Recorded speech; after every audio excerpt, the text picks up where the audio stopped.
Ahoy there, mateys, and welcome to our final episode of the year of Parlay, our podcast where we interview various people from the pirate and game world.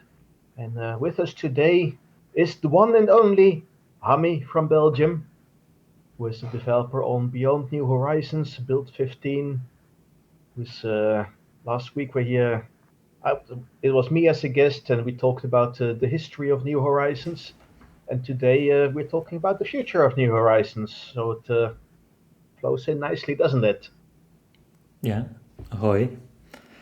So good to have you here, Hami.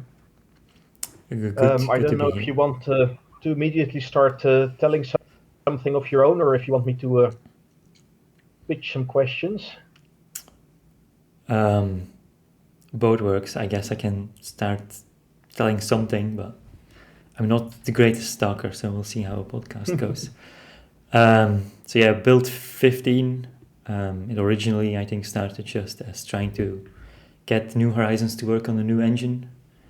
I checked earlier today. Been working on it for like 2.5 years now, apparently, which is longer than I myself actually thought. But yeah, time flies. Um, so yeah, the original plan was to bring New Horizons to the new engine. Was a bit more challenging than originally expected. Lots of bugs, still quite a few bugs, but I think we've come a long way, and it's in a fairly playable state right now. I think probably on par with Build 14. Just some different issues. We fixed a lot of issues. We created some new ones as software development goes. So yeah, that's I think the quick summary of the project. I've just released the beta because I think it was sort of ready to be called a beta after 20 or so alpha builds. Uploaded it earlier. I think it's live right now. In case you I want to do didn't see it. something, it's literally I think like 15 minutes ago or something. It depends on itch.io processing speeds. But yeah, if you want something to do while listening live, it's live. The important question for that one is: it save game compatible with the previous release? Possibly. I didn't bump the save game number, so you can try it, but it might not work. So yeah. Any major changes we should pay attention to? Yeah, but I've introduced new objects, and I know that sometimes creates issues.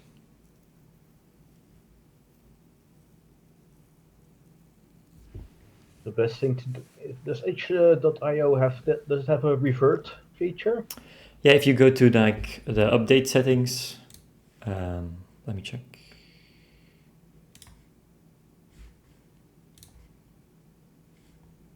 You go to settings and then manage, switch to another version, and you find all the versions up to alpha 13.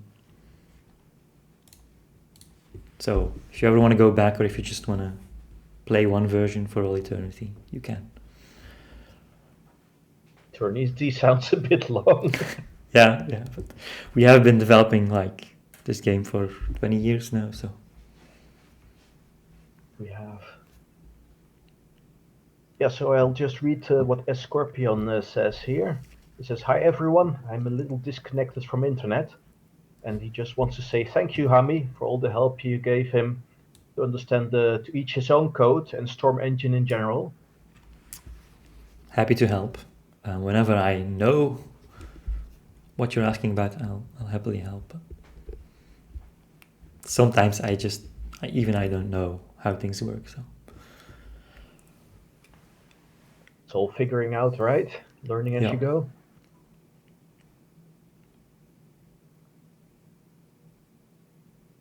What I was interested in asking you is what motivates you to do what you do? Well, I have played New Horizons in the past, like, 10 years ago, when I still went to school.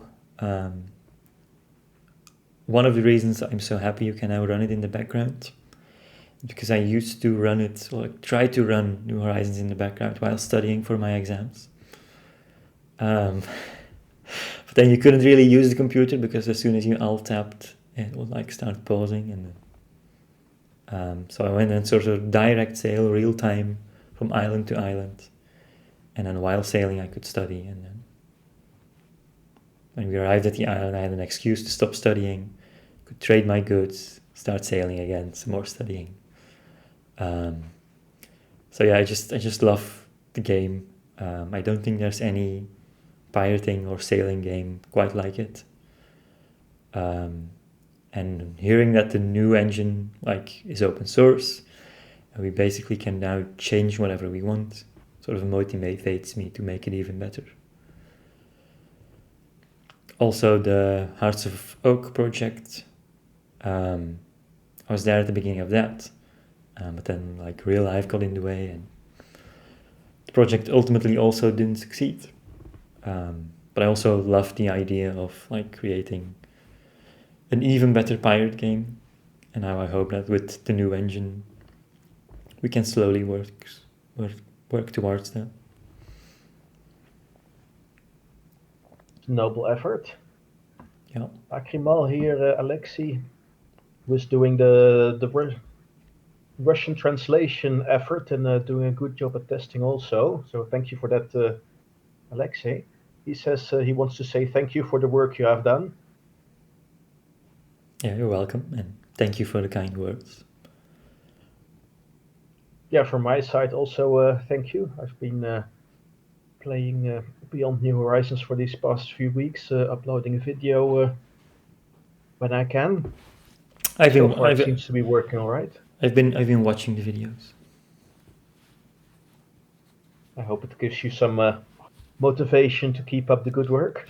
Yeah, though the funny thing is, like especially I think in the first video, like there's still a few bugs, and then like you were pointing out the bugs, and I was like, stop pointing it out, Peter. I know it's broken, but stop pointing it out. Oh, that's classic Peter problem. Yeah. But that's a different story. So sorry. No, it's not a problem. I thought it was funny.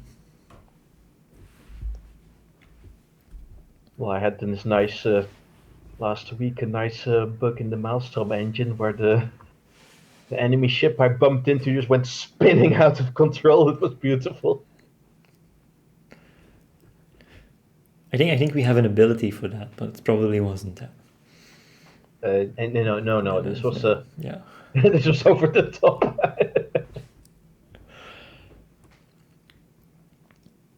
One question I would have, Hammie, is you mentioned that you are already with Pirates Ahoy since the Hearts of Oak project, which is, I think, has been launched in 2015, something like that.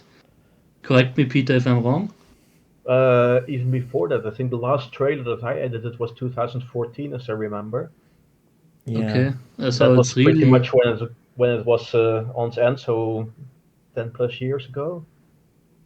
So it's really a long time ago. So how long have you actually been with Pirates Ahoy, Hammie? Even before that, or have you found a community before back then? Before that, I was just playing the game. And then like with Hearts of Oak, the very first ideas, and I was like, okay, this sounds very cool. And I made an account. I started posting messages. So yeah, I think that's also like a trend in our community that we have like members who've been here for years without saying a word. I think it's slightly less lurkers with the Discord. It's like the threshold to talking is slightly lower, and you're not too worried about your messages being there for the next like 2 decades. But yeah. It was quite a surprise to see you show up again and being so active. I feared that you had been one of those good folk somehow lost to the ages. But no, here you are again. It was honestly a surprise to me too. I just wanted to play it again. And I saw that the engine was new, and I was like, ooh, interesting. So yeah. It was also to my surprise that a lot of people have sort of disappeared from the Hearts of Oak days. Like I remember Tagar was very active then, Armada was very active, highly pissed off. Post Captain, like I think like what I would call the old admin team. But yeah. Yeah, it's almost all new folk now, Yeah. but good folk to have with DH and Tommy. Yeah. Very good folk indeed. So I see Buster came up with a question for you. Which are some technical differences you are adding? Like I think you have mentioned that you are adding a cheat menu. Would you want to add, for example, a built-in console? I think if you enable cheats and you press F10, you can see the cheat menu. It doesn't look like much right now. Partly because I'm sort of struggling with the UI system. I want to have like buttons for all of the cheats, but I think adding buttons is a lot of work. So I'm trying to figure out a way to make that a lot easier. Because I want to have like hundreds of buttons and like maybe sub menus, and then maybe if you want to like be able to scroll through them, but it's all sort of things that are currently either impossible or very difficult to do. So yeah, also this weekend was digging into the UI code a bit. In the engine, it's a mess. I'm going to try and clean it up, and hopefully good things will happen. But yeah, those are definitely some challenges. This brings me to a question, Hami. What is your background? You mentioned that you're a software engineer or software developer, but what is your background that you have an idea on how to work with C code? Because I would say that usually software developers today actually work with C sharp, C++, stuff like that, or even Python, but not with C. Well, my earlier education was mostly like engineering and maths, and then I needed to go sort of like to college for like a bachelor's degree. Not really that big into studying, but my parents insisted, so I figured I'll go and study game development. Sounds very interesting, and then I'll get my degree. And then like game development was like heavily C++. Did some of that in my free time, but that wasn't really on a very skilled level. So there I sort of learned how to do it properly and really liked it. Also learned how to do all of the 3D stuff, like working with 3D models, projections, 3D drivers. And then after that, like I still usually work on like 3D software visualizations. So yeah, was always very interested in game development. So yeah. So are you professionally in game development now? Nope, never been in game development professionally. Just as a side hustle? Yeah, it's very fun, but in terms of career opportunities, not the best sector. Yeah, I fear also for my little brother who was doing the same thing. Well, we'll see what happens. Buster writes here, can it be determined whether the game is C, C++, or something else? Well, the game engine is definitely C++. The scripts are something that the original developers made up. I think C inspired, but it's definitely not C. So yeah, I usually call it Storm C. But it's like just an in-game scripting language that I think originally probably based on C, and then they sort of added things as they needed them, as they wanted them. Not everything really well designed. So yeah. You run into any particular annoyances? like for example, you have like all of the attributes that then are always stored as string values. If you put a number into there, it becomes a string. It's not great. I've even been thinking about just changing that, so that when you put a number in there, it stays a number. But then I'm like, so much things might break, so I didn't do it yet. So stuff like that. I think the send message system was then invented to sort of circumvent the fact that everything gets converted to a string. So you could then sort of send non-string values to entities. Not a big fan of that system. And you have sort of like a string, which then like letters then represent the types of the parameters that are going to follow. Even though theoretically the engine only accepts one valid pattern, so I don't know why we have to specify it. The engine should know. So it's things like that. Yeah. Game development and crunch, I guess. Yeah, it can't have been easy to make the original games. No. So I think 20 years ago, they were very good games. Like in terms of like technical visuals, and it's just that nowadays it doesn't really compare to anything that's coming out. I was actually saying in my video upload of today that I really still enjoy even the old Storm 2 build 14 graphics. I still think it looks pretty good. I think certainly in 2003 it was some of the best you could find. Yeah. Especially like the ocean and the sea was looking very good, which for a sailing game is very important.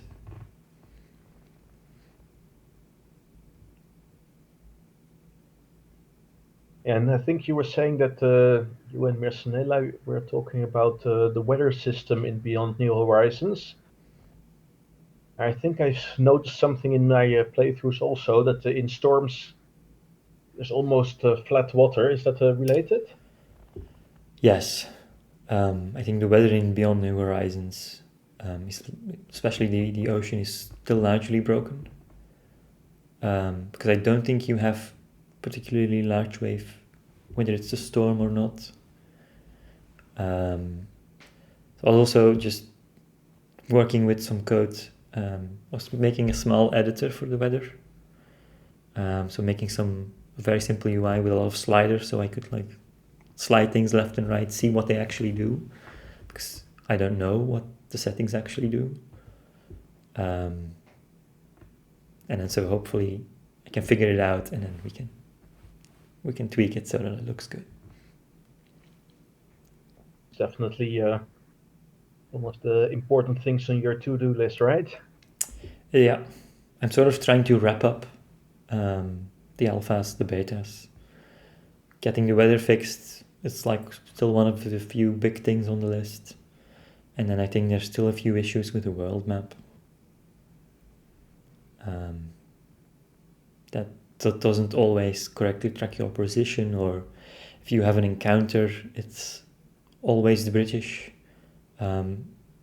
Strange bugs like that.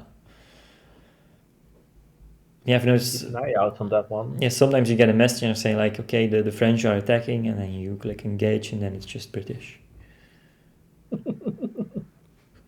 Patriotism, except there's nobody British here. Yeah. Still some bugs there.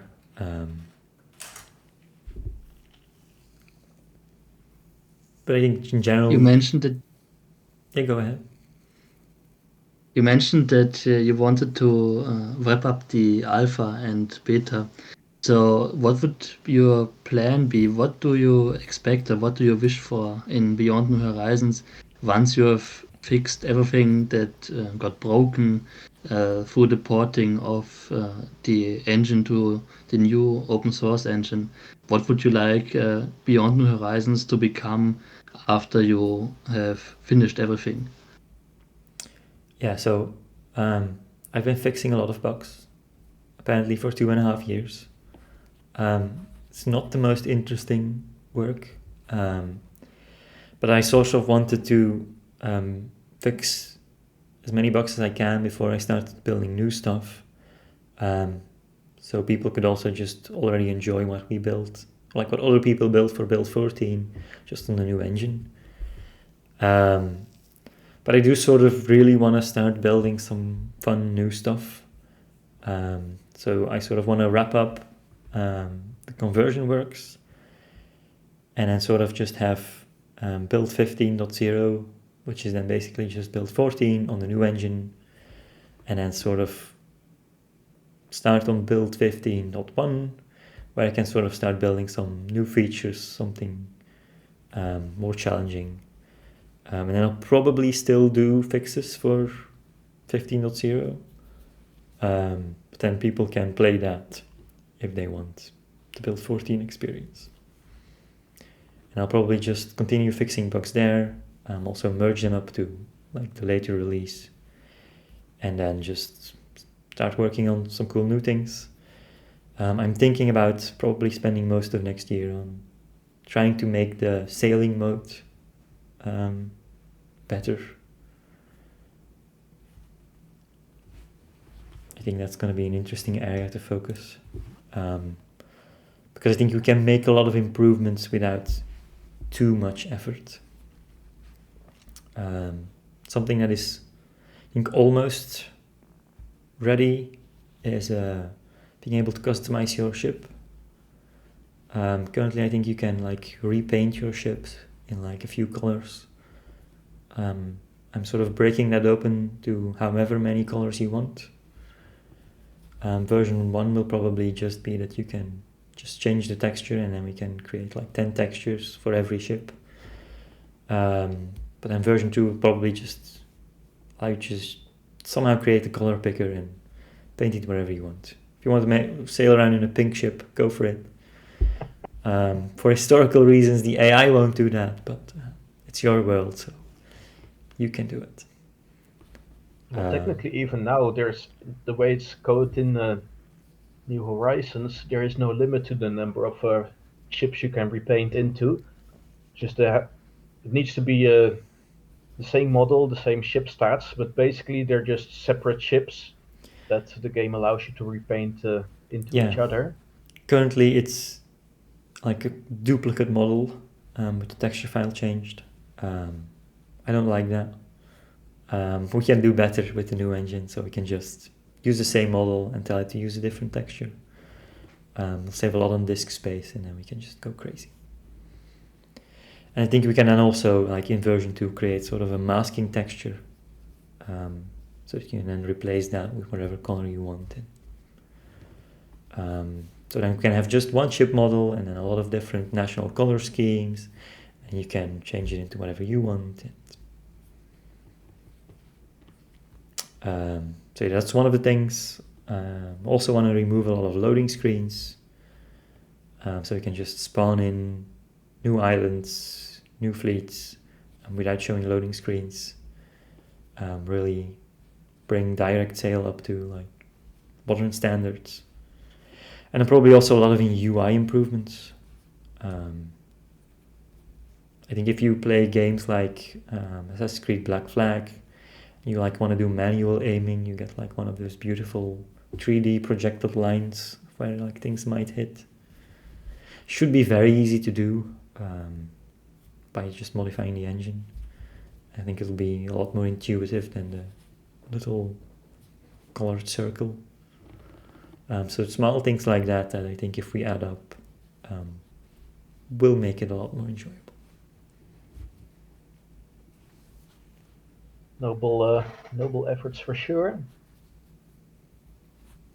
So I was also. Alexei has a question here. Will there be an improvement in the artificial intelligence of ships? For example, your enemies swim under an enemy-friendly fort and attack you? Or is such an improvement impossible? I'm wondering what swim under an enemy-friendly fort means. Yeah, I had the same question, truth be told. I think Alexei might be referring to what he mentioned on the forum also. That sometimes when you reload to an island, either from world map or through direct sale, you've got the three groups of two coast raiders, each of semi-random nationalities. They get generated on random locator around the island, and sometimes they get enemy ships get generated right in front of the fort, Yeah. just to get blasted by two smithereens. I always have that happening with the free play start. And it starts you off on like the pirate settlement, and I want to go to sea, and then there's immediately enemies. But then also in this case, no fort to help me. And then it's also stormy weather. I don't like playing in stormy weather. It sucks. So yeah, I sometimes get frustrated by the free play stuff.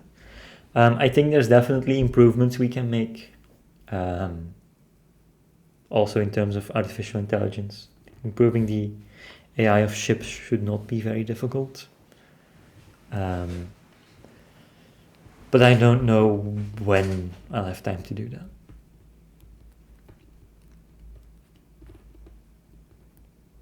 There's a lot of things we could do, but yeah, we'll have to see how we prioritize them.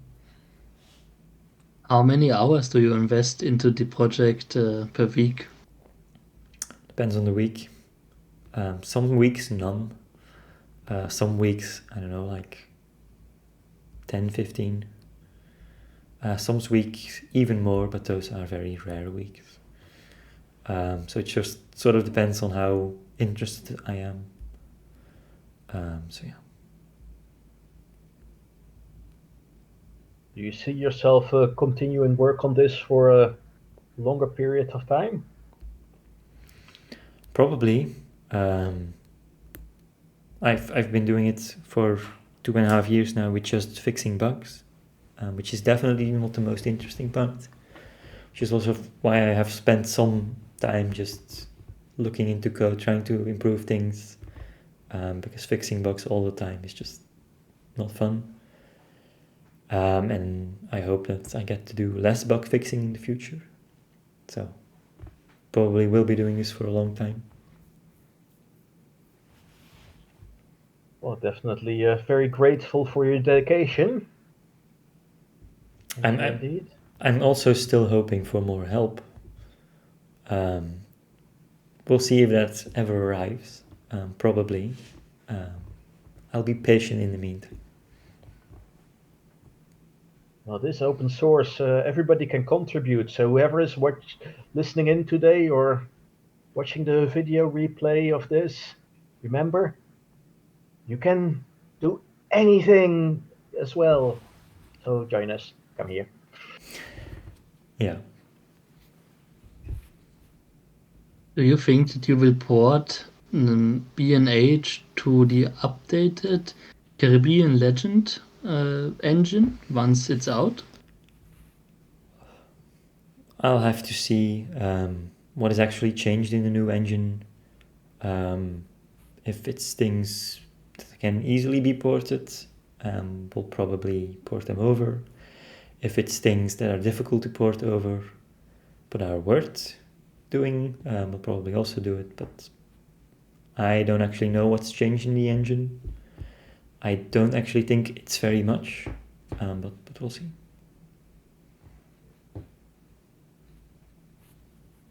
So to what extent do you still play the game these days?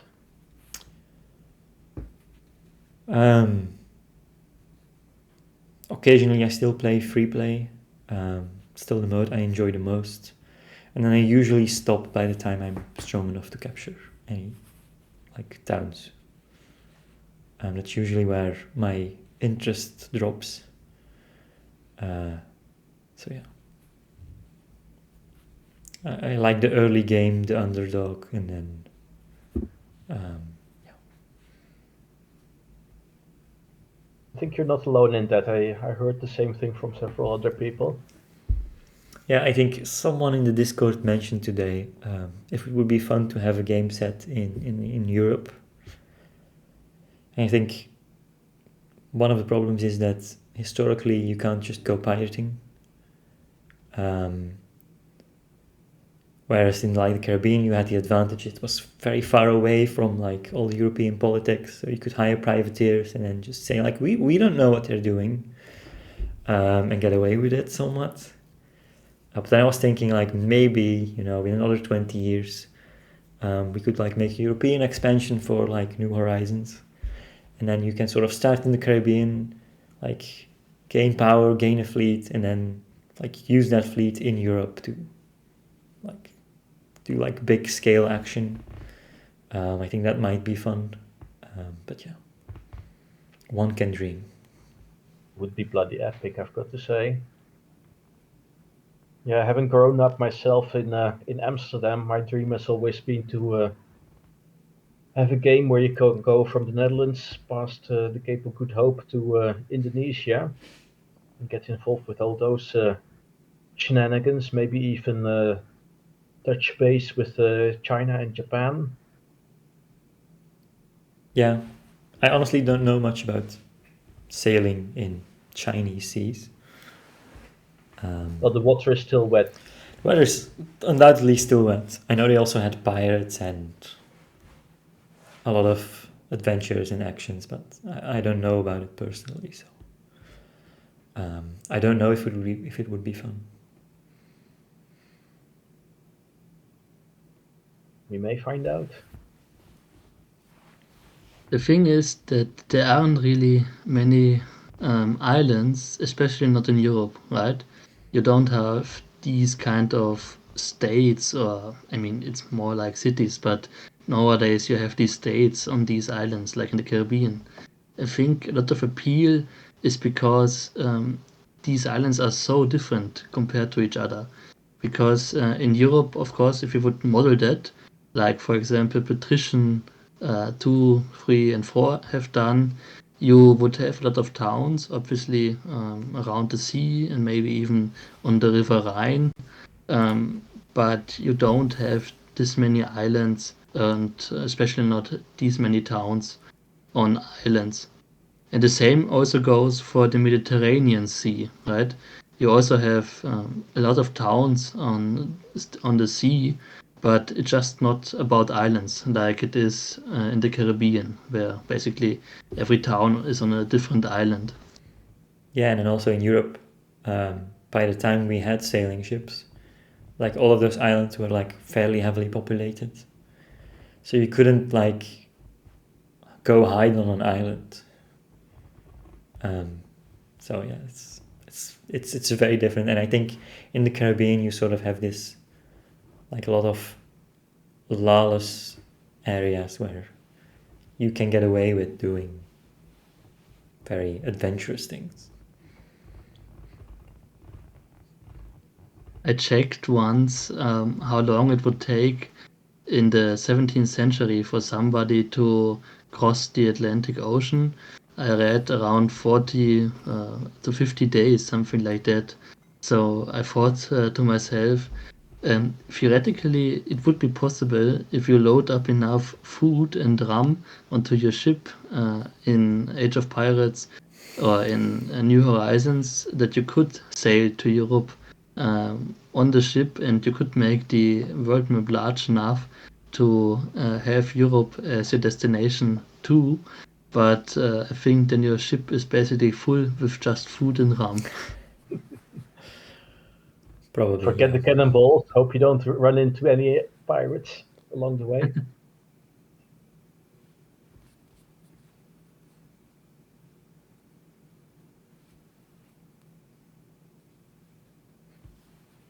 So, Hammie, just curiosity, what are the features you most enjoy in New Horizons? I always really enjoy the piloting, the boarding. One of the problems I had with Build 14 is that for me it would often crash at the end of a boarding. So I would find those like big merchant fleets filled with gold and silver and other really expensive things. And you would sort of like capture one ship, capture a second ship, capture a third ship, and it crashes to desktop. And then you couldn't really save while in combat, so then just all of that progress was lost. And then that was enough for me to rage quit and then just come back in like a year. But like now that it doesn't crash anymore, at least not as frequently for me anyway, I'm enjoying that. At the same time, I enjoy like playing as a merchant as well as doing some smuggling.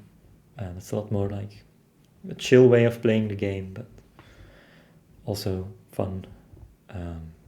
Just sailing and imagining that like you're doing that for real. Yeah, you were reminding me actually that the boarding and the saving at sea, that might be something worth for the to-do list, because the main problem that Konrad, Pirate Kaka from Poland, ran into when he introduced Save at Sea was that he couldn't save the cannon reload status and the sail status. We can So probably that's the fix that. reason why. Yeah, exactly what I was thinking. Now you've got access to the engine source code. It would be so convenient just to be able to save at any time, even during boardings, I think anything. during boarding is a much bigger problem. I think the way the boarding is handled isn't really clean. So if I've enabled saving when cheat mode is on, if you want to try it. If you save during a boarding and then load it again, you're back into sailing mode. Because I think the sailing mode is still active, and then it sort of creates a second boarding scene next to that. It's also why you might see the smoke on the sea after boarding, because it creates like fire particle effects. But then if we then destroy the boarding scene, the old code used to also destroy the fire particle effects, but then that can actually cause the game to crash. So I've disabled that code for now, but then the sea does still smoke. So the boarding code is weird. As you mention it, I am remembering even in build 14 that sometimes you would see just floating sails in the boarding scene. I think it's kind of the reverse problem, where instead of having in 3D sailing mode the particles from the boarding scene, Yeah, you've got the that thing from happen. 3D sailing mode. That happens when the boarding scene sort of gets spawned by coincidence in the same location as like a ship was currently sailing, and then there's gonna give some interesting visuals. Funky game we've got here. Funky game.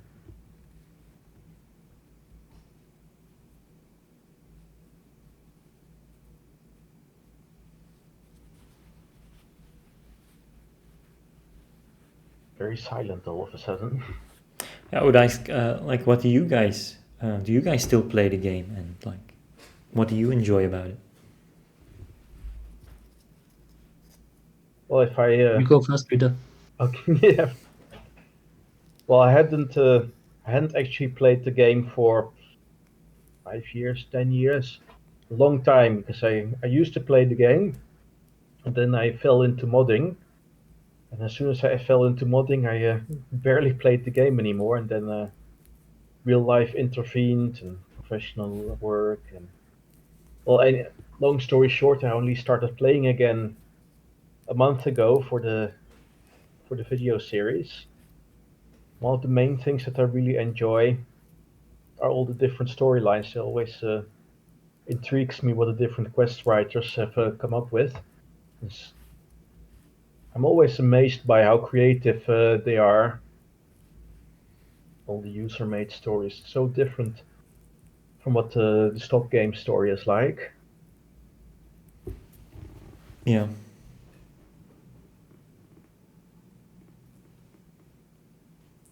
Well, that I think is so cool that we have all the different playing styles now. So you can play as a naval officer, you can play as a privateer, a merchant, and all it makes a difference. And also both proud of and annoyed by the nation's relations code that I rewrote.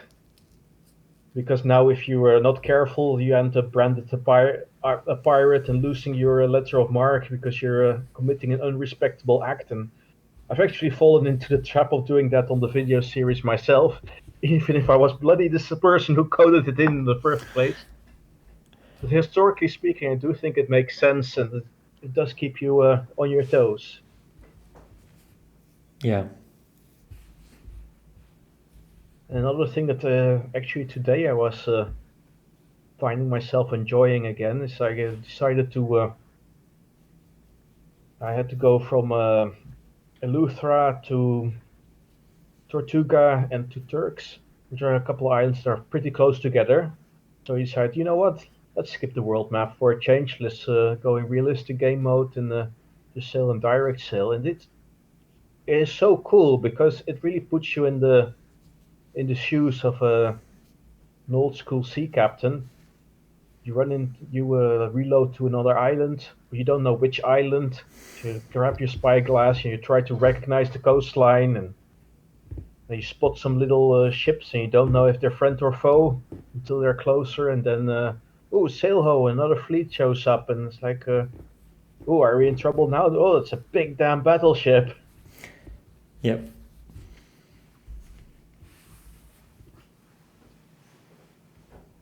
For me, I don't really play the game anymore, to be honest, at the moment at least not.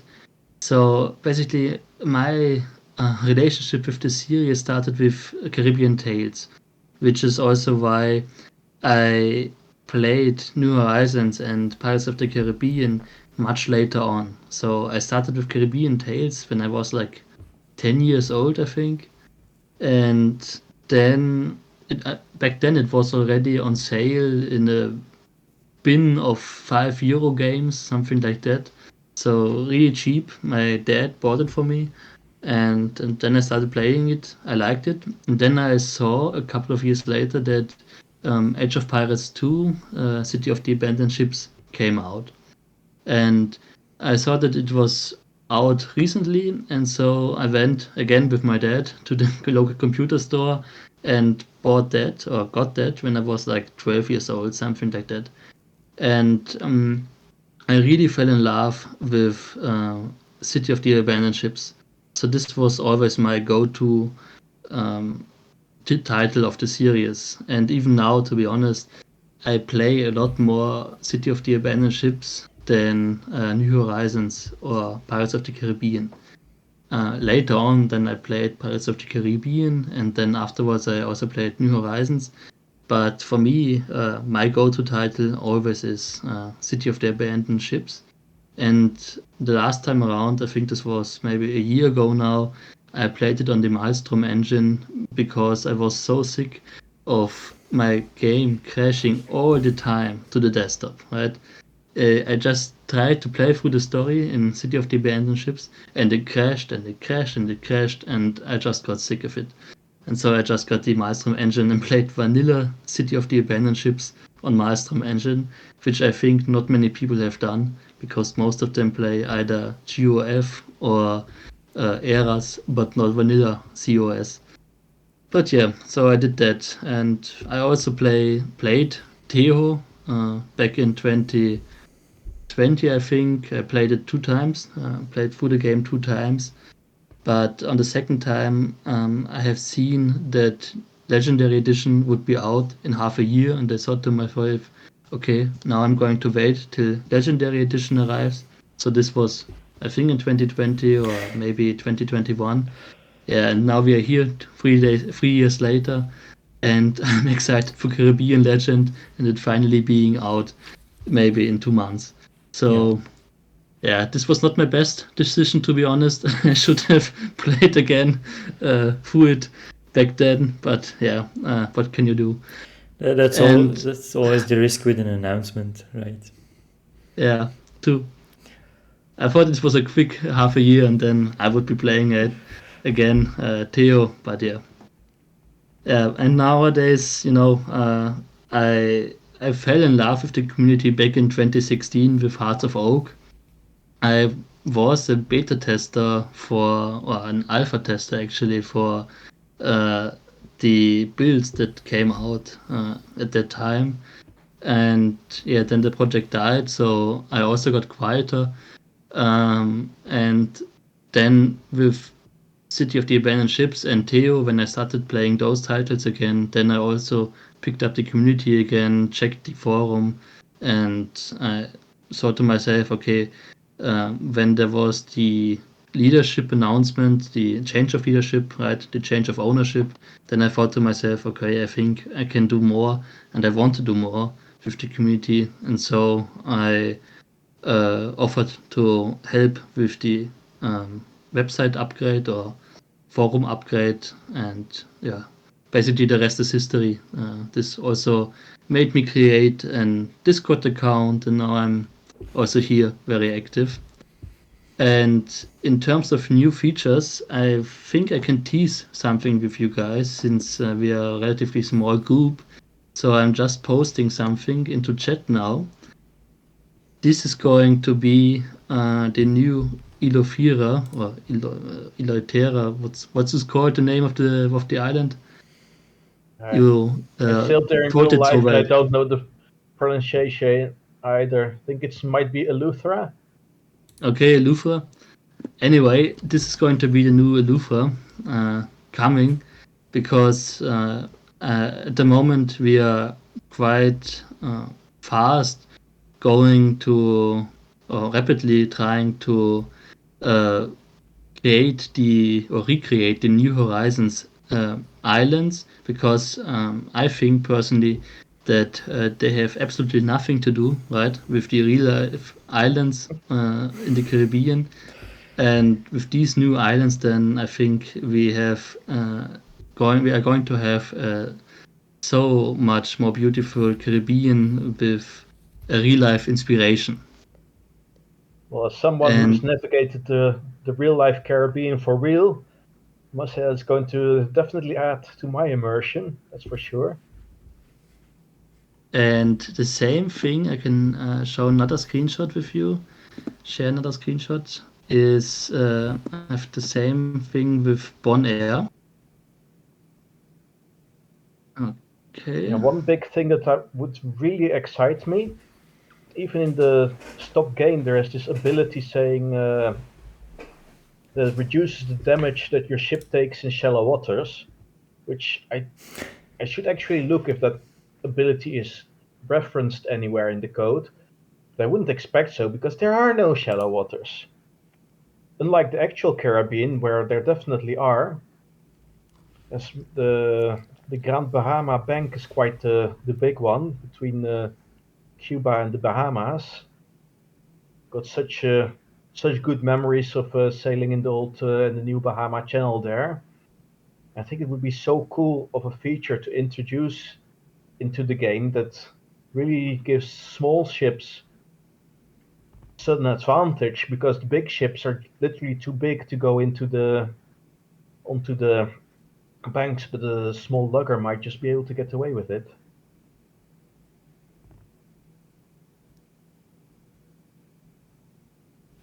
I'm looking at the Bonaire picture that you sent now. It looks vaguely familiar. It's a regular Bonaire and then little Bonaire, I believe they're off the coast. Correct. Ah, So this is really, I think it's one to one with the real thing. As far as I have seen, I've checked Google Maps. This just looks insane in my opinion because it's really one to one compared to the real thing. looks so recognizable. It's beautiful. Very exciting. I think Yeah, I would there's really love to see this stuff in both New Horizons version, honestly, because I think it's going to add so much to the game. If we got um, first of all the New Horizons islands renewed or recreated, and then later on also some other stuff into the game like Montserrat and Saint Vincent and Saint Kitts. So all of the other islands that are still missing. I previously did some research to see if it made sense to sort of import just real geography data into the game. I did run into like a few issues in the sense that if I made the islands like on a small scale, like say like one hundredth of like the real thing, then like you had like islands like Barbados that just became too small for the game. Like no way we could like put like 2 harbors on there and then like another 2 shores and like a lighthouse. But then if we went like, I don't know, like 1/10 scale, then you have like Cuba, and then it would take you like 1 week to direct sail from one end to the other.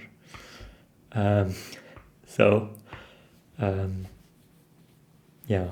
I also noted that on Barbados, the 2 towns that we have in the game, in real life, they're actually on the same side of the island. So I sort of wanted to sort of settle to like 1/40th scale, but then you could technically from one town just shoot a cannon into the next town. So yeah. Yeah, I saw the same thing kind of also in the Assassin's Creed games, where the Origins in ancient Egypt and the Odyssey in Greece, you can really tell that they exaggerated all sorts of features of the world map. I thought that it was quite expertly done, actually. It still has all the important elements, but it removes a lot of the dull stuff in the middle. Yeah, you could like tell like what part you're in, like which province, even though like the rock you're standing at is actually supposed to be several kilometers wide. It wasn't, but it still looked like good and believable. Buster just mentioned about the shallow water ability, sandbank maneuver or sense fairway. He actually investigated the code and he noticed that it reduces the damage you take when you hit the land. It just makes some sort of sense. Yeah. Still like shallow water to be a thing, but okay, at least it does something, thankfully. So good research there, Buster.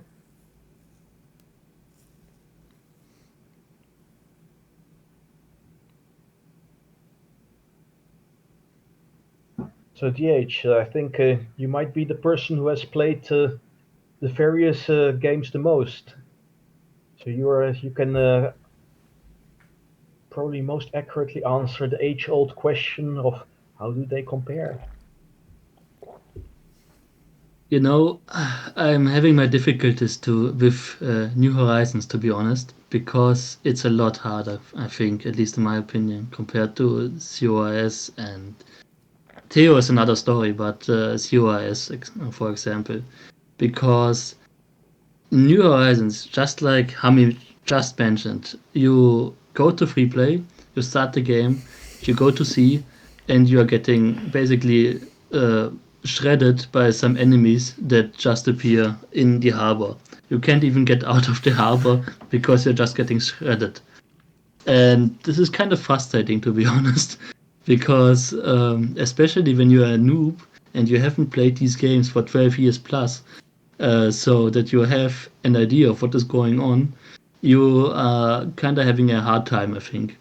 I don't know if this really helps the replay factor of this game, to be honest.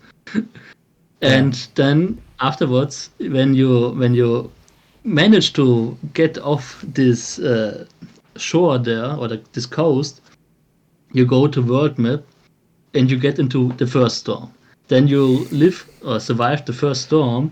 Then you get into the second storm, and then you are already at half the health, and then you get into the third storm.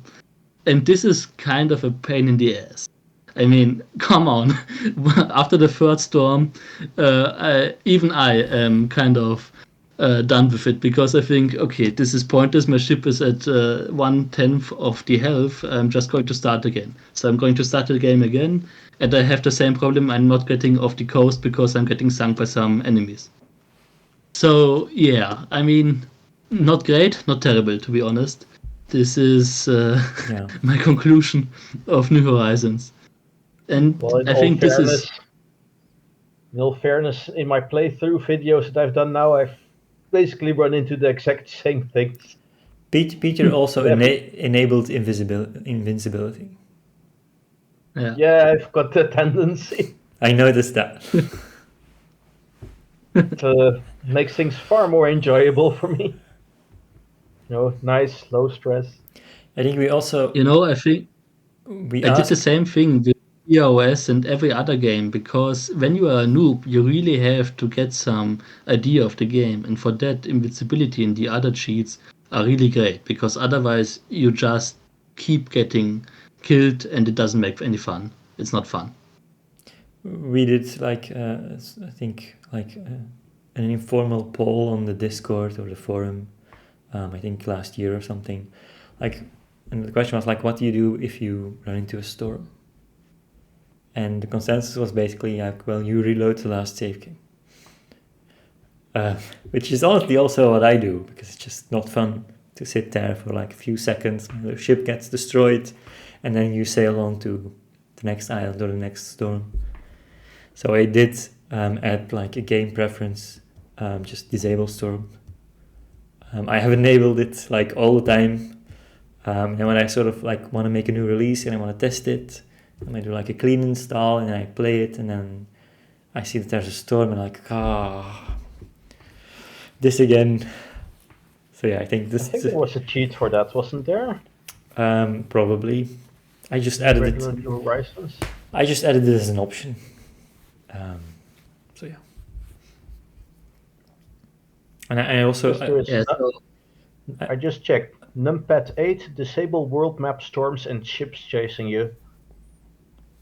I was also thinking about maybe adding a sort of like free play start scenario that just starts on a beautiful sunny day.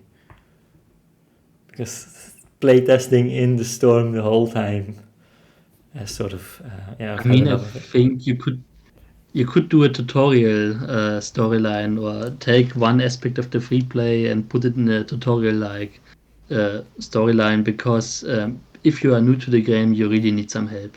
You are just going to get killed in the first 10 seconds, probably. Also, like the standard Seahawk storyline, also for like storytelling purposes, starts with like a dialogue. Like, there's a big storm coming.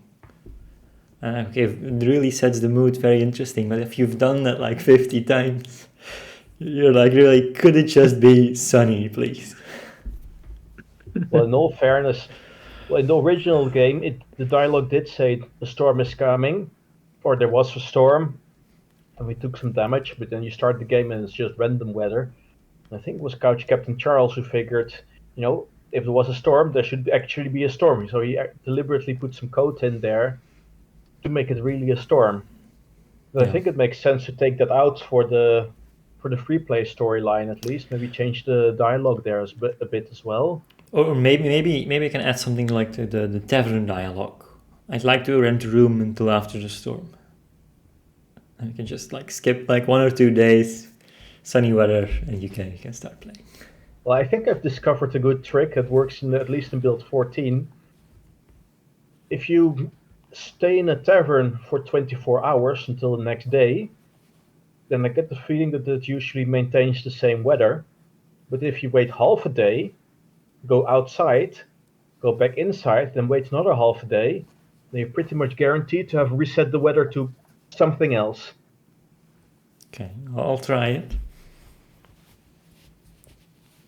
Well, the storm of frustration was something that also plagued my dear little brother, and actually that encouraged us to introduce the Trident of Poseidon into the game, which you can get from Van der Decken on Isla de Muerta, which I haven't tested it yet in Maelstrom or Storm X, but in build 13 I know it works. It's this beautiful item with an icon taken directly out of Lego Atlantis, because that's how we roll here. and you press the enter menu, and you can make any storm instantly disappear or reappear.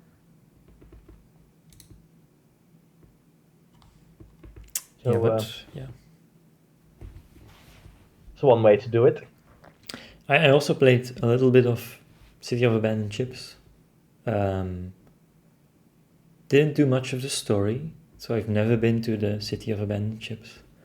But I do remember like also doing some merchant runs there, getting really annoyed with the rats. So I know I've modified that game to get rid of the rats. So yeah, I'm happy we don't You know, have to. there's a cheat menu there where you can disable the rats and the food need for the sailors. Yeah, So basically, when I was new to the game, I always enabled invincibility, and I always enabled beta test mode, and just played the game like that. I also cheated myself a man of war or something like that because I wanted to shred some other ships. This was the way, and then just, I mean, 4 years ago, 5 years ago, something like that, I decided, okay, you know what, I kind of want to play the story now. And so I did that, but it crashed on me so many times that I gave up on it again. And then I tried it again 3 years ago, 2 years ago, something like that, crashed on me again, and I gave up. And then last year with Maelstrom Engine, I finally was able to play through the whole uh, storyline. And to be honest, I really like the storyline because there are not too many quests, and you have a lot of flexibility, a lot of freedom in the game. And then again, when you want to do the storyline, it's really interesting, especially in the City of the Abandoned Ships, because you have this unique mechanic there with going underwater, right? You can go diving. And this is a mechanic which I really liked. Yeah, I think it's a great mechanic, and it's kind of sad that it's so late to the game, so late in the storyline, because most people won't experience this mechanic, right? You have it on your packaging with the CD-ROM and so on, but nobody, well, most people won't actually go diving in their City of the Abandoned Ship storyline playthrough.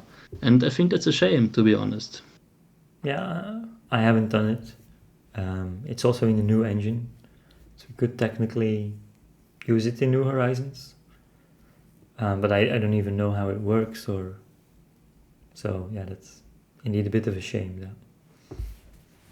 that's sort of underused. I mean, it's fascinating because you just put on a suit, which adds like 30 pounds or something like that to the character. And then you have like a town, I would say. It's the size of a town, but underwater. And you have some shipwrecks there, you have some barrels over there, and you can move around in this area. And you have crabs, and these crabs try to kill you, right? And you have to fight them. And you basically just kill the crabs or run away and try to loot as many barrels as possible, because you have a time window of something like 6 minutes, I think. I might be wrong, but I think it's 6 minutes. And you just try to take as much as possible in these 6 minutes. Yeah. Reminds me, Hammie, is there anything that could be done about the underwater scene in 3D sailing mode in New Horizons? Usually, you don't ever get to see it. If you have the Flying Dutchman, you can submerge on the water, and it's so ugly down there. It's just black. Well, the sea entity now has an underwater mode. But I haven't really played with it yet, so maybe. Little request for you there. I'll add it to the list. More than that, I cannot ask.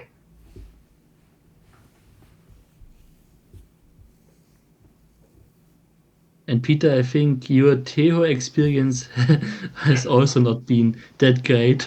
Oh, for From what I crying got. out loud. I can't even get off the bloody first island. My experience was very similar. although I would say I did slightly better. Um, but yeah, I also spent like, I think, several hours going through that prologue.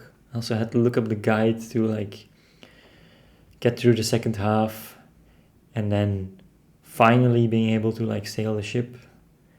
And then you had like a different quest, and then you failed that because you didn't get there in time, and then that was it for me. You know, I played through the entire game twice with the guide side by side, right? Each and every step that was put into the guide, I took this step. I never tried anything else. So it was 100% linear for me. I never deviated from this guide at all. I I plundered every chest that the guide said that there was. I took down each and every ship that the guide said I had to take down, and that was it for me. I never did anything else in the game. Yeah, I afterwards, I also modified the game. I found there were like a few extra free play characters, commented out, enabled that, used that, and then just ignored all of the story, and just did some sailing. But yeah. Well, I hope that Joiba will have a look at my playthroughs and maybe at this video also, and take some of the feedback to heart, because I think with the re-release of improved version of the game, you really don't want people to run into the age-old issues, do you?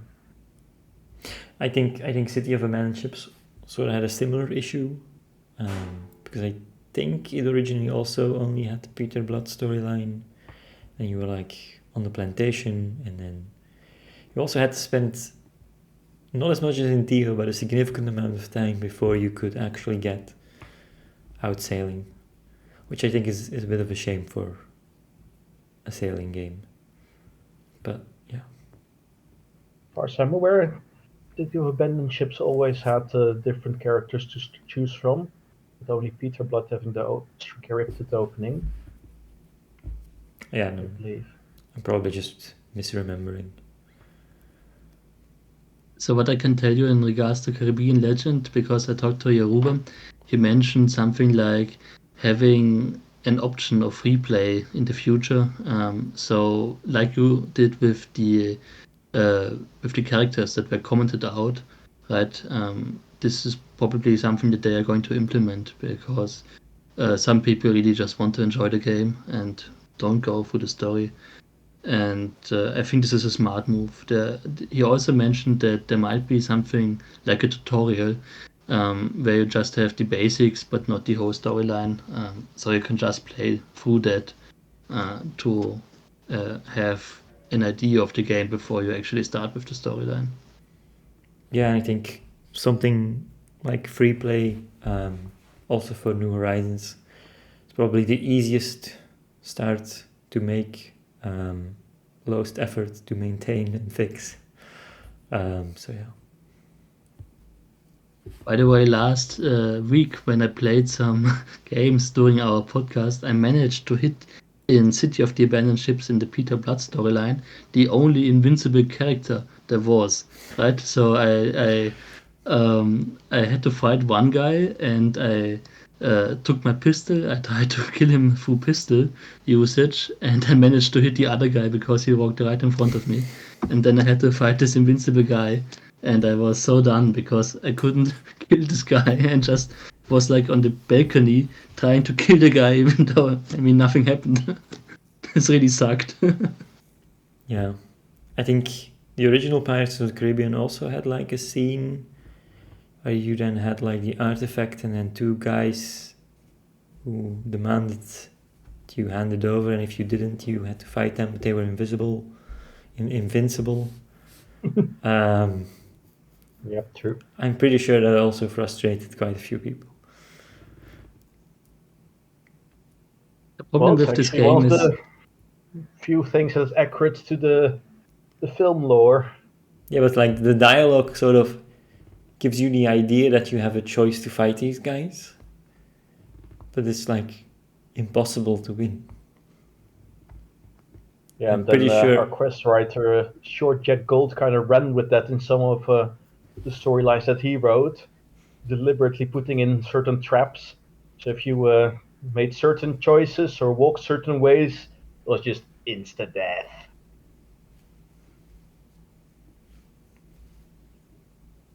Yeah. But I have to say, I really enjoyed the Pirates of the Caribbean storyline, the original storyline. I liked it as Sea Dogs 2. So I didn't really much care about the Pirates of the Caribbean stuff in it because there was just so little stuff from Yeah. Pirates of the Caribbean in it, kind of useless. And it was so far away from the film in regards to all other stuff, right? The only thing Yeah. that it had in common with the film was the Black Pearl at the end, basically. Yeah, and it was also But as at the very yeah, end. right, So yeah. yeah. I mean, the ship model was ridiculous, but the story per se was quite good, right? It was well written. It was enjoyable, I think. I also enjoyed it multiple times, and I also felt it sort of also eased you into like some of the gameplay. Like mission one is just sailing to Jamaica or like Redmond, and then like eventually they like ask you to like capture another ship or sink it, and they make sure that's like a very easy, simple ship to capture. Except And it's really not. They kept killing me. well, it should be an easy ship to capture. So yeah, I also found that the story had some like weird things and bugs, but in general, very enjoyable. And you could also just halfway through the story just go on a merchant run and then come back half a year later to do that very urgent mission. Um, Yeah, it's also Was always one of the things that kind of amused me in player feedback. Before we had the free play storyline, and we figured we don't need the free play storyline because the standard storyline, after the opening tutorial scene, nobody's forcing you to do anything involving the main quest. So it basically is a free play storyline. But somehow people were still bothered by the presence at all of any main quest. So I was like, okay, fine, we'll just rip it out. yeah, one thing that I think is important in comparison to all of these games. If you play New Horizons and you are a new player, you are surprised by how slow the ships move compared to City of the Abandoned Ships or Tejo or whatever, right? So I had some people write me and ask me why their ship is not moving at all, basically. And because I think you start on realistic game mode, if you don't go into options and go to arcade, then you start on realistic and you don't have a compass, and so you don't see that you are sailing against the wind, and you are kind of surprised because you have to do the time multiplied by 20 or something like that, so you just get out of the first harbor. I think it might be something to consider for the future to either have faster ship speed, let's put it that way, in arcade mode at least, and also have the players choose when they first start the game whether they want to play the game in realistic or arcade mode, because especially for the new players, I think that would be a great quality of life feature. yeah, and start the player off with a compass. Yeah, It's definitely. also been bothering me lately. So yeah. Give item to character. I think the default start you get the compass, but it's not equipped, Okay. I think so, yeah. which is probably worse than not having a compass. One thing I'm reminded of is I think it was Larry Hookins, aka Hook, who introduced the set next wind function. There was always a set next weather, which could be used in quests. He put in set next wind, and I think it's used in basically only one spot in the standard storyline where you have to go back into Fox Base / Space Town, infiltrate, and then escape there with a corvette or frigate. And that could be quite frustrating because the moment you put to sea, you get random weather, which may or may not be favorable. And if it's not favorable, then you're there with a decent, speedy ship with the fort shooting at you and the three squadron ships shooting at you, and you just get blown right to smithereens. So he put in some code that would ensure that you always have favorable wind for that quest. It should probably be the case for like most quests. We have scripted weather. Yeah, it would be pretty good. I think that if at some point we would go through and just put some extra lines of code in there, make sure it works in Beyond New Horizons also. Because I ran into it very violently last Tuesday on the To Each His Own, where I was supposed to be doing this tutorial smuggling quest. I just could not get out of the bay because the wind was unfavorable. And I failed the quest just because I couldn't maneuver. By the way, I haven't seen. Are you playing with hooks mode in Teho, or are you not using that? Not using that. No, I'm not quite. I've heard a lot about it, but I'm not at all clear on what exactly it does.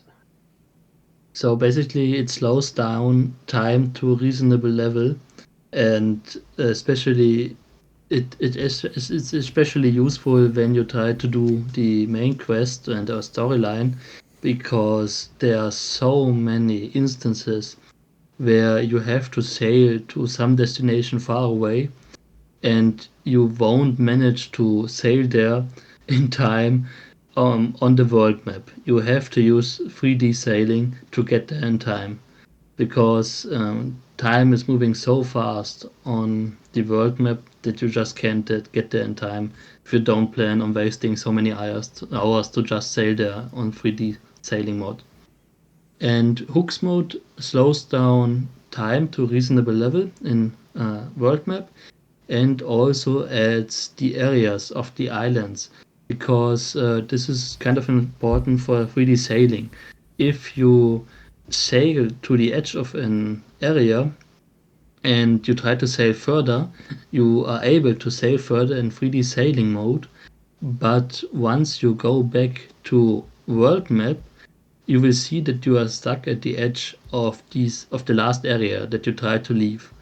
And this is especially painful because with the time horizon or the time frame that you have for the quests, so that you have to use 3D sailing, then you think, okay, I'm just going to sail down there to a city on Maine or something like that, and you sail and sail and sail for hours, and you think, okay, I should soon be there, and then you just go to world map just to check where you are, for example. Then you are seeing, oh, I just lost like 3 hours of my time because I'm still stuck at the edge of the last area that I wanted to leave.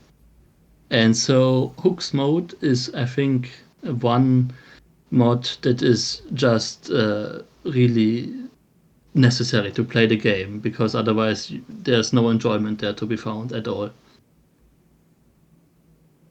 You know if it's safe game compatible by any chance? Yes, I think so. I think so. I mean, just try, to be honest, because it's not doing that many changes. Just put it into the directory and try.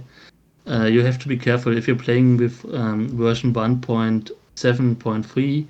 You have to use JTEM's version of the mod, because he updated it to the version, since the original developer of that mod is no longer active.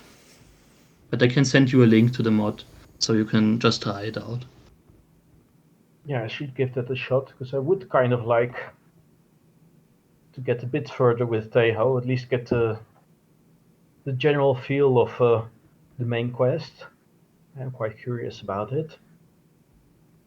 The quest per se is great, to be honest. I really like the story of Theo, and also the DLC stories, they are great, but it's just written with so many constraints that it makes it a pain in the ass, right?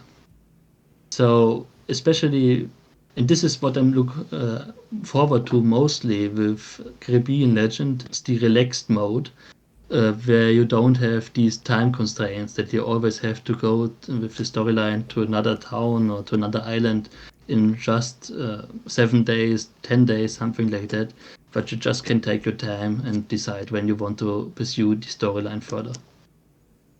Yeah, I see a Scorpion here remarked that he just wants to enjoy playing, to each his own. He doesn't want to be reading a guide to 100% of the time.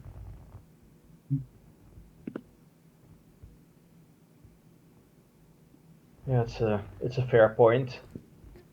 Actually, I kind of was running into it also with the with my New Horizons playthroughs, where I was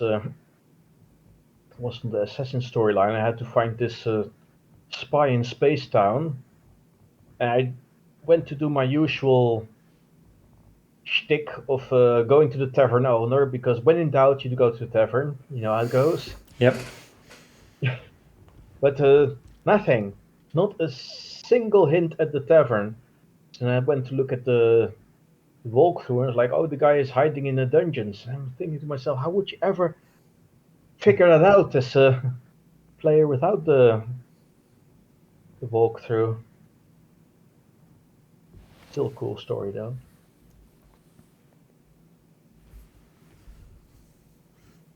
I do think that storytelling in the Sea Dogs games, perhaps especially New Horizons, sometimes really suffers from the engine limitations.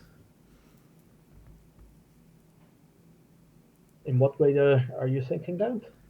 If you compare it to modern games, there's very little in terms of like animations.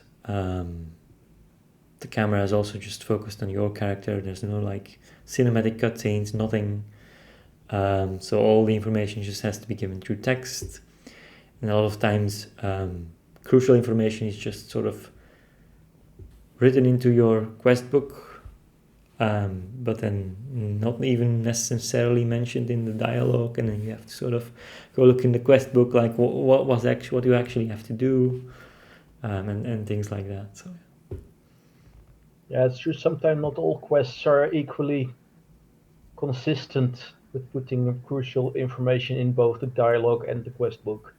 And I think modern games often also have sort of like some kind of way to show you where you have to go. We also don't have to do. We also don't have to do that. So you sort of just have to guess. And so yeah. Hopefully we can. You know what? You could implement a help feature, I think, into the Sea Dogs games. Let's just say the Sea Dogs games overall, where you can just press a button and have like a guide for the quest that you currently are doing, just so you can see where you have to go or what you have to do now. Because there are so many quests where you just missed one step, right? And then you are stuck there forever because you have no idea what to do next. And this is so frustrating.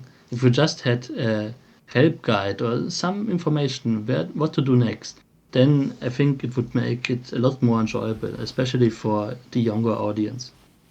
Yeah, I think also if we were, for example, able to add like a quest marker or something, or there's like a quest where you have to pull a lever, like make an explicit like task in your quest book, go pull the lever. It might be immersion breaking, but it's also immersion breaking to open up a guide and read pull the lever in there. So, yeah. Yeah, I think if I think of quests that are limited by the game engine, I think especially of the ones written by Jack Rackham, Woods Rogers and the Goldbug. I haven't played very far in them, but I know he put in so many clever tricks to get around game engine limitations. Quite impressive and creative, I think. But from a player's point of view, it can be also a bit alienating, I fear. Yeah, at least for me, if I compare it to like other games I could be playing, um, there's a lot of other games that are coming out like in recent years that have good stories, that are very fun to play through those stories, with like beautiful animations and voice acting, and then I do think that the like Sea Dogs storylines aren't really like up to like comparison. Well, I think what we should do is just cut out my voice acting from my videos and stick them into the game because obviously I'm the best actor. Yeah. To be honest, it's not the worst idea ever because I was surprised to see the voice acting in Corsair's Legacy, even though those are professionals, or you would think so, is not top notch, right? So those are paid voice actors. And then you open the game, listen to them, especially in the German version, but I'm pretty sure it's also in other translations or localizations. They sound so bored and uninterested. I mean, I was surprised, right? You are basically on a ship. You have to shout the commands because nobody can hear you if he is like 20 feet up in the air, something like that, right? You have to shout the commands, and this guy this reads his line of text so uninterested, so bored in such a voice. Gehen Sie zu diesem Schiff, gehen Sie nach vorne, so something like that. Right? So bored, this guy. And I talked to Volodymyr. I said to him, maybe have somebody, maybe tell the guy to just put a little bit more enthusiasm into his voice acting because this is kind of immersion breaking, yeah. And he said he's going to change it in the future. But my point is, compared to that, I think if we do it ourselves, it cannot be any worse than what there currently is in Corsair's Legacy, to be honest. In the past, I've also been wondering if it would like maybe one day be possible to just ask community members to like read certain texts. And because we also have an international community, I could like ask Peter, like, you know, these are Dutch characters. Can you read it? And even if it's like not perfect English, it's like perfect English with a Dutch accent.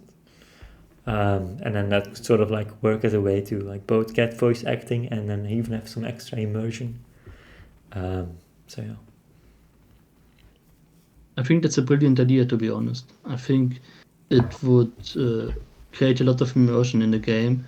And I mean, it's basically, it makes a lot of sense because not everybody has the same kind of accent, right? Even if you have multiple Dutch guys, for example, not everybody speaks the same, in English especially. So I think if you have different Dutch characters, it makes sense to have different Dutch voices then, or Dutch language, Dutch accent voices. Yeah, so maybe one day we can do something like that. Nice, nice thing to keep on the wish list. Yeah, such a long wish list though. We'll still be going in 50 years. So if anyone is listening and they're like, this is a very cool idea, I'd like to help with that, feel free to let us know. Come here with the applications. Come here. For honest, I'm really curious to see what will become of the Sea Dogs games in terms of the technical aspects, because I think Storm Engine with every year is getting a little bit more outdated. Let's put it that way, at least in my opinion, right? You have these cool new engines, Unity and Unreal, especially Unreal. Everybody speaks so highly of Unreal.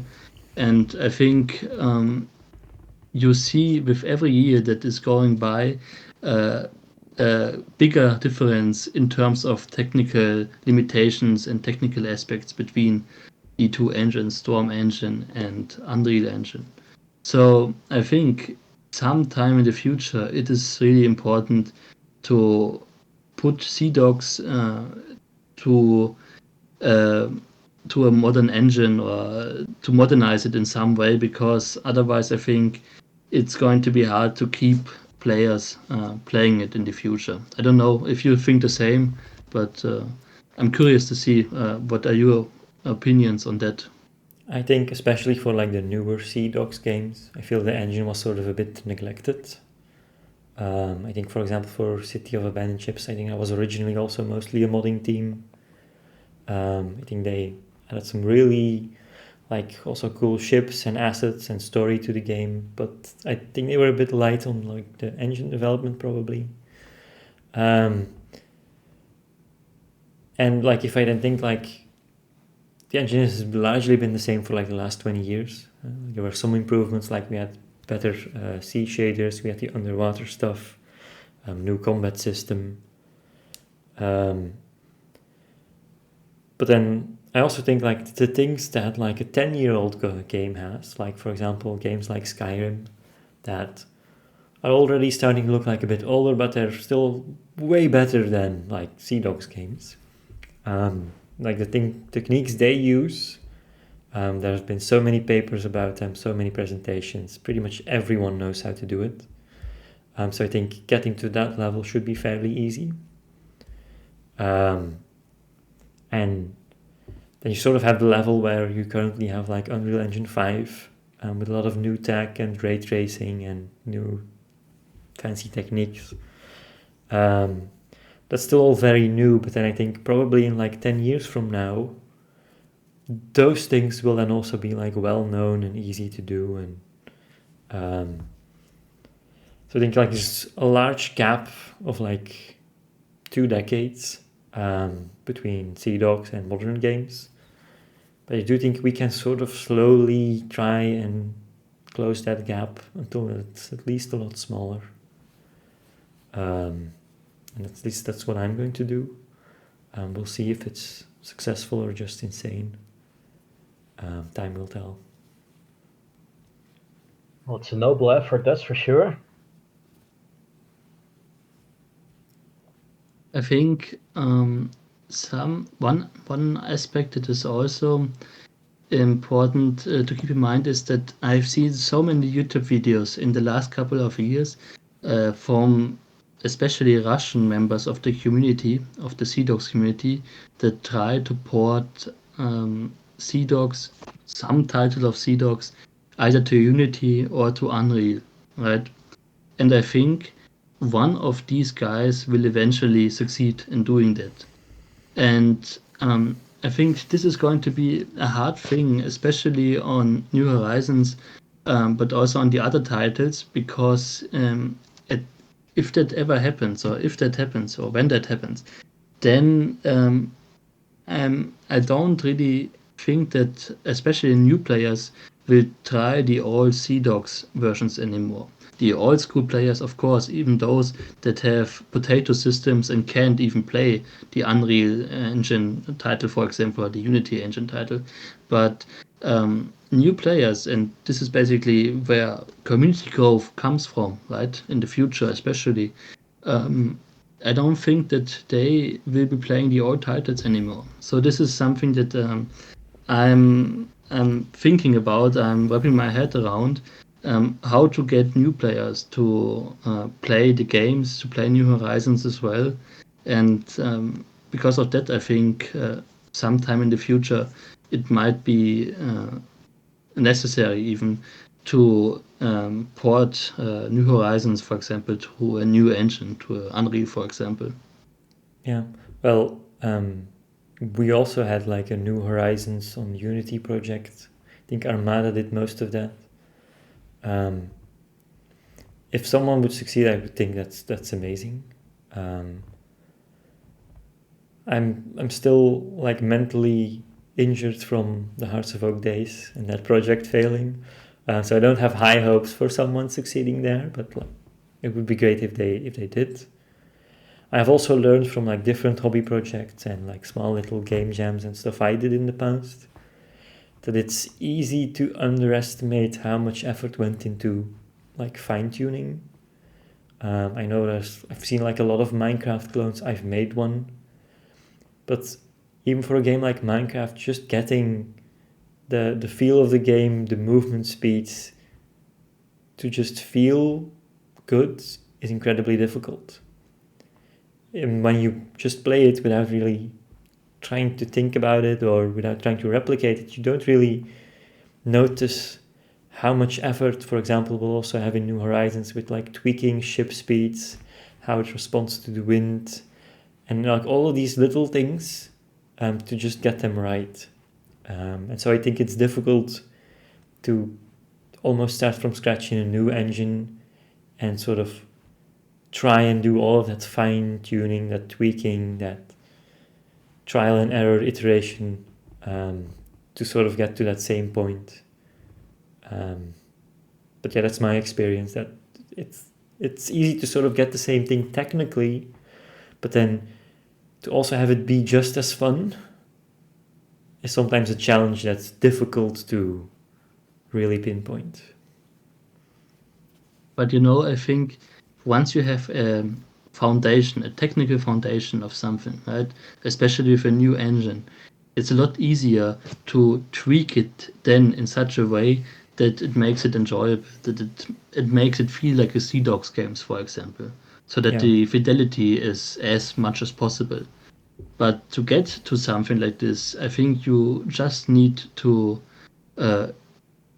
port the game, port most of the elements of the game, most of the aspects of the game first to a new engine, and then you can always try to tweak it in such a way that it just feels like the old Sea Dogs games.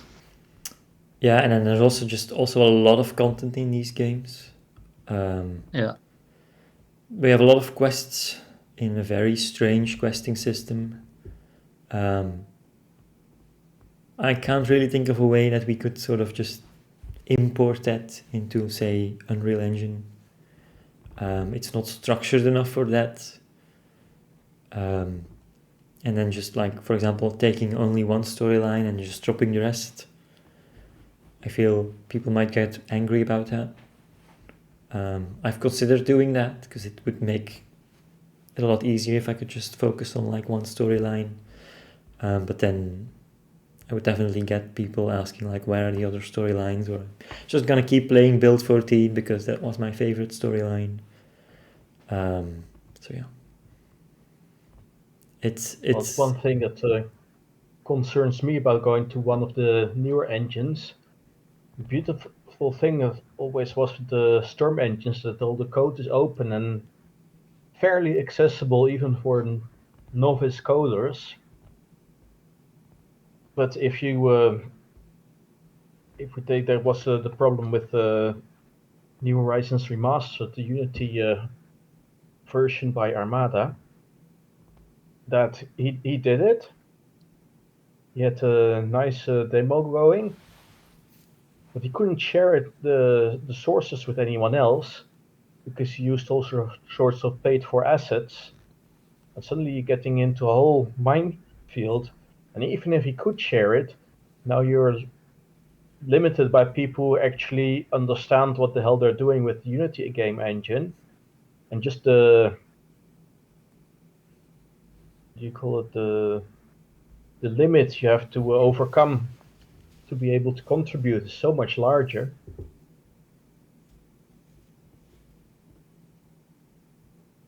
You know, I think this is why you need to have a plan if you want to port something like this to a newer engine. For example, what I have thought about is to have the game in the way that it is now. So build 14, build 15, whatever. What there is now as content, this has to be free, even in the future, even if you port it to a new engine, because there are so many people have worked on it over the years, and it would not be fair to those people if you would charge money for this, right? But I think there's always a way to also make new content for the game, add a new storyline in terms of Black Sails, for example, so a Black Sails storyline, or some Master and Commander storyline, stuff like that, or maybe new ship models, whatever, right? And I think you could charge for that, since this is new content, this is stuff that has never been in the game before, and I think it would be fair to everyone if you would try to earn some money back in terms of the hours that you put into porting the game this way, for example. I think that should also be fair. Depending on how you do it, I've seen some companies create like free games and free updates, but then in the free update, they sort of make it so that you can't really win without the paid content. I'm pretty sure that's not what most people are planning, but yeah, some companies always find a way to make it shitty. But Yeah, true, definitely. But I think, mean, we are yeah. not in this community because we Yeah, want to make a shitty game, right? I We are in think- this community because we want the best pirate game ever, Yeah, or the yeah. best sailing game ever. I think in principle it should be fine. Yeah.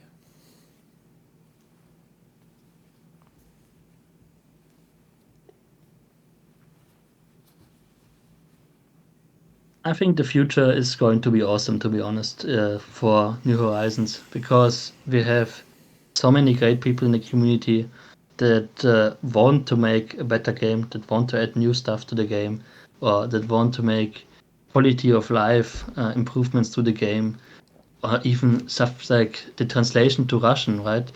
So many people in our community are of Russian descent or Ukrainian descent or whatever, so Russian speaking people, and it is a real sad. It would be really sad to lose more than half of the community because you don't have a Russian version of the game, right? So Yeah. since I see you here, Akrimal S, I think what you are doing in terms of translating New Horizons to the Russian community is one of the most important jobs, because we want to have as many people as possible playing the mod. Doesn't matter which version now. And for this, we really need the Russian members in the community too. Yeah, the only problem is that if the Russian community finds bugs and they report them, I don't understand what they're saying. So True. yeah, it's great that they can play Yeah. it. I hope they're having fun. So yeah. Yeah, most of the time I have absolutely no idea what they are talking about. That's true. Yeah, it's not for lack of goodwill either. Somebody has to learn Russian from our side so we can communicate with them. That'll be a tough sell. Maybe with the power of AI, Yeah. they keep promising that any day now. So 10 years from now, they'll be promoting it every day. By the way, since Peter and I, we are both working on improving the Teho translation. So translation, especially English translation, is also something that is always important in this community, right? Doesn't matter which game. I think all of them have English problems, I would say, because the developers are usually originally Russian. There's always some quirks to be found in these games, and I think it's also important for the immersion to improve the translations over time, right? So what they're doing with Teho is smart, having people work on that, because the translation for Teho is sometimes just not understandable, for example. yeah, I also remember from what little I played that you sometimes had to be very creative in your interpretation to figure out like what they were saying. Yeah. I was also looking into possibly simplifying the technical translation system in Beyond New Horizons.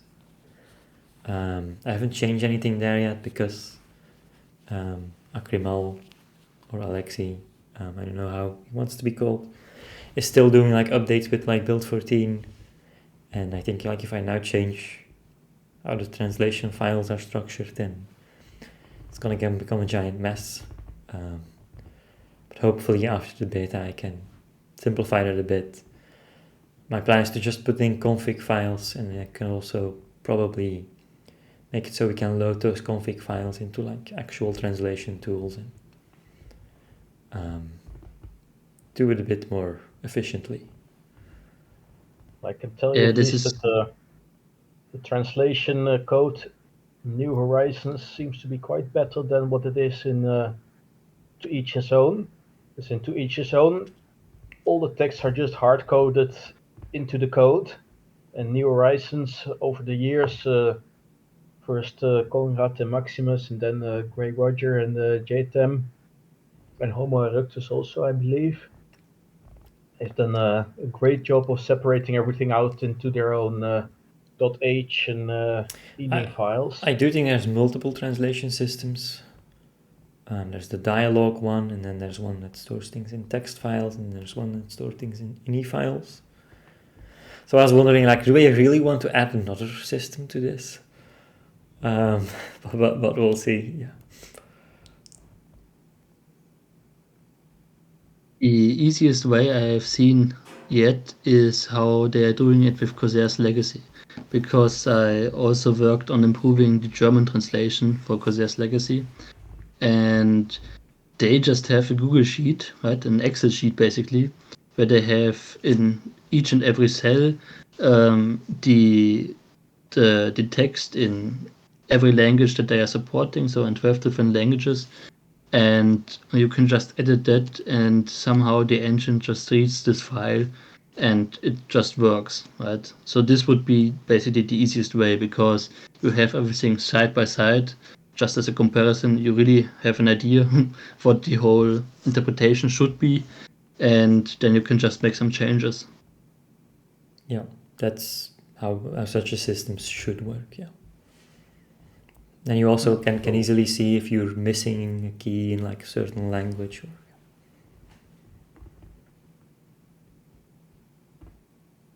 Yeah, but hard coding it like in Theo, and I think also in City of the Abandoned Ships, this is a real pain in the ass for everybody who ever wants to translate something like that.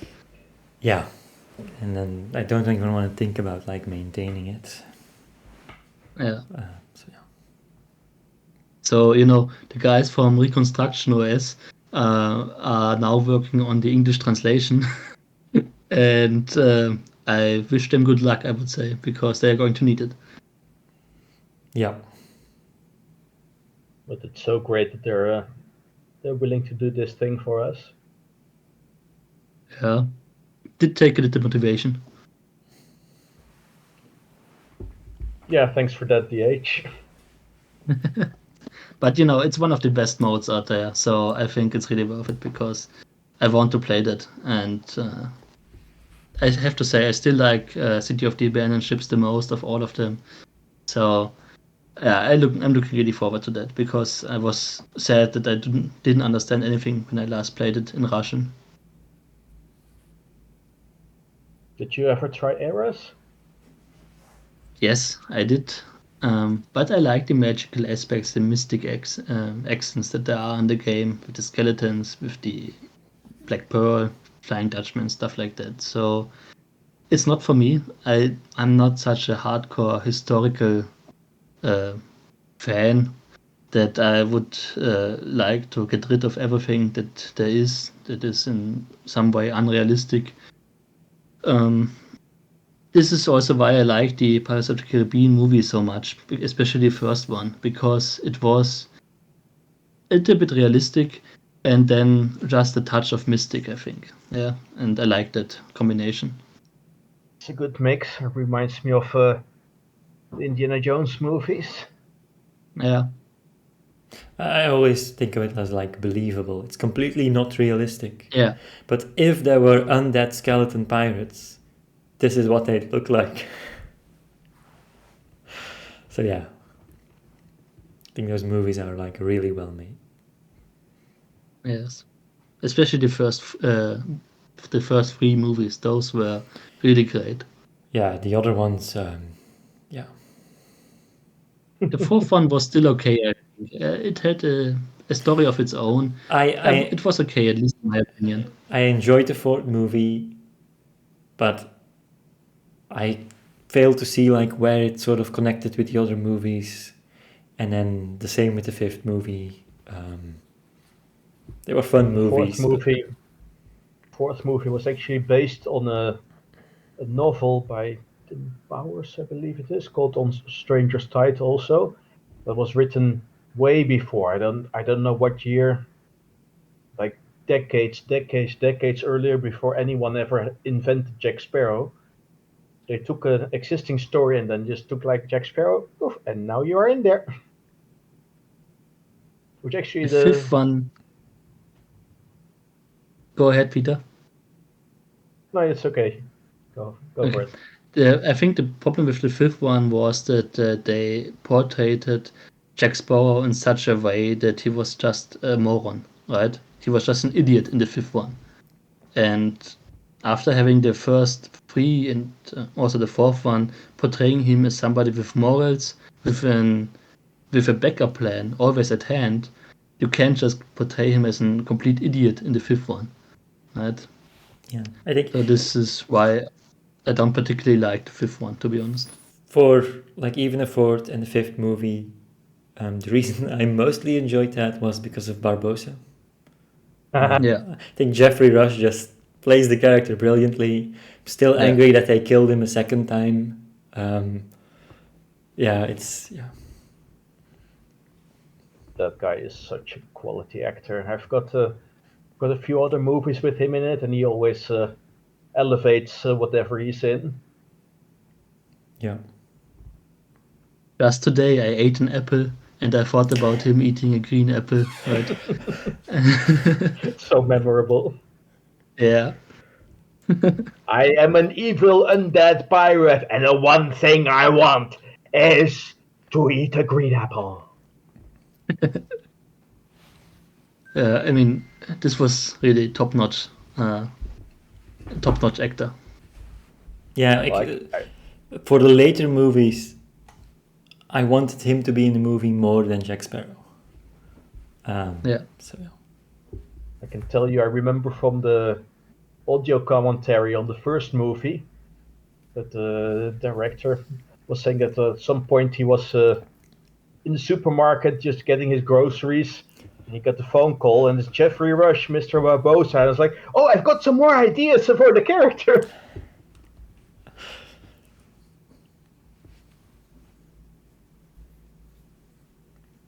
Yeah, the fifth movie, what annoys me is that they put all, yeah, they put in a bit of a prequel about Jack Sparrow, but they completely ignored the prequel book that was written called The Price of Freedom, which I've got somewhere back there. It's actually a pretty decent story.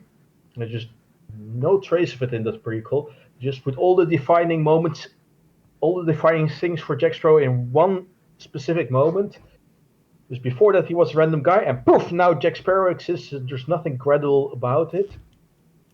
And then they even went as far as ignoring the second movie in the way that Jack got the compass. The second movie is pretty clear that he got it from Tia Dalma, and then the fifth movie was like, yeah, we're the crew. We're going to give you this magical compass. There you go. Tia Dalma, Yep. Tia Huma. Yep.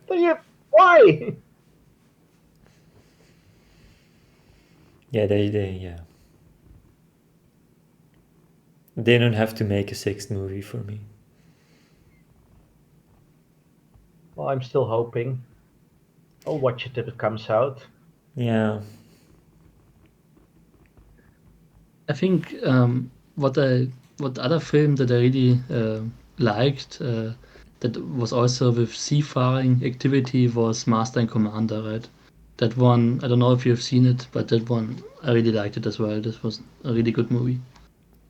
Yeah, I think you What have the to historical. you have to see that movie if you want to be part of our community. I think it's required. Well, actually, I'm going to add a few more movies that are required viewing. Then, Cutthroat Island, can't go without Cutthroat Island. I think that's the most piratey movie that ever pirated. I've been searching ever since for another movie that hits so many pirate tropes, so piratey in one movie, and it's all scattered over different movies. One movie does one thing great, and another movie does another thing great. But Cutthroat Island just has like all of it in one. It's quite an impressive melting pot. I can also recommend the Hornblower movies, both the new ones and the old ones. Uniformly pretty great. I haven't And of seen course, those yet. recommended. Definitely recommended. If you like Master and Commander. And then, of course, the one name that always has to be mentioned is Errol Flynn. We can't go without Errol Flynn.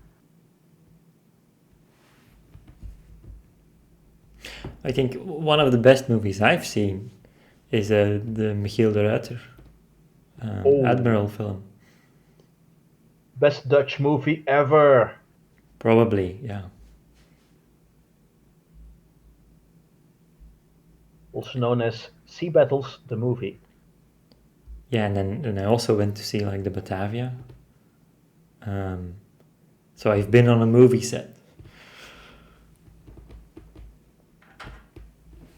Yeah, my sailboat is right next to the movie set. Correct. I think we're coming up to like 2 hours of podcast. And we are a little bit deviated from our topic, I think. Oh well, still having fun. Do you guys have any plans for like next year with Pirates Ahoy or anything?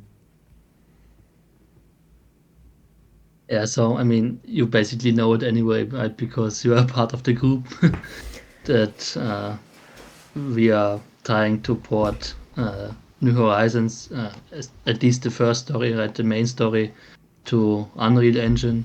This is basically my project for next year, and also, of course, the new world map with new islands. So these are the projects that I will undertake. And I'm kind of annoyed because I'm somebody with little patience, and I want everything to happen right now, right? I want to have everything ready right now, and I'm kind of annoyed that I have to wait several months till I have something finished or done, and I have to learn next year to be a patient man. A few more months and then you can play Caribbean Legend while you're waiting. So True, maybe, but I mean, for that endeavor, this is you have to have time, right? Usually, I just I take a few days off and then I play through this whole game in 2 days straight or 3 days straight, something like that, and then I don't play another video game for for 4 months or 6 months, something like that. Because otherwise, it's so immersion breaking if you can only play 2 hours per day or something like that, right? yeah, and then you have like, okay, I have like a few hours, but then like you have like this massive game. I guess, yeah, we're not gonna start that now.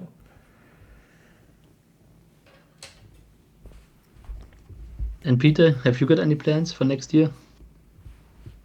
Well, for sure, I'm hoping to continue my Let's Play video series covering as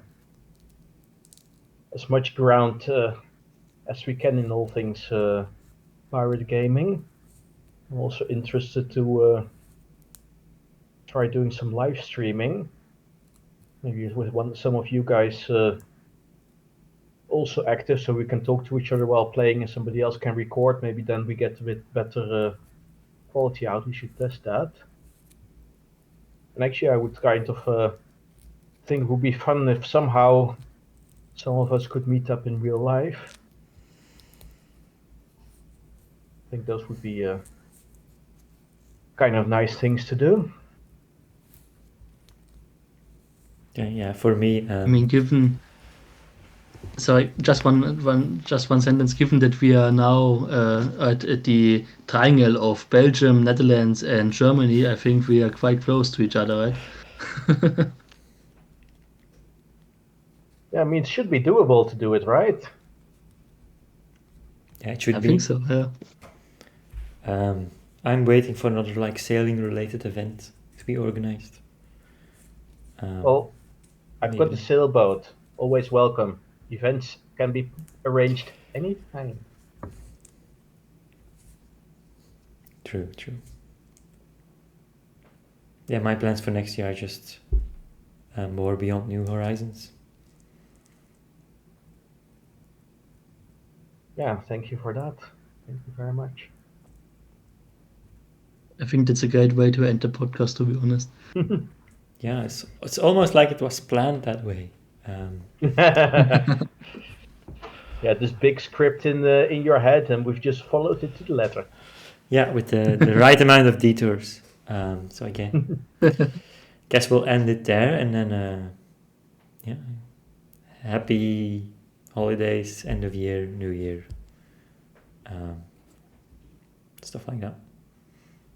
Yeah, to everybody watching, thank you for attending, and we wish you a Merry Christmas, Happy Holidays,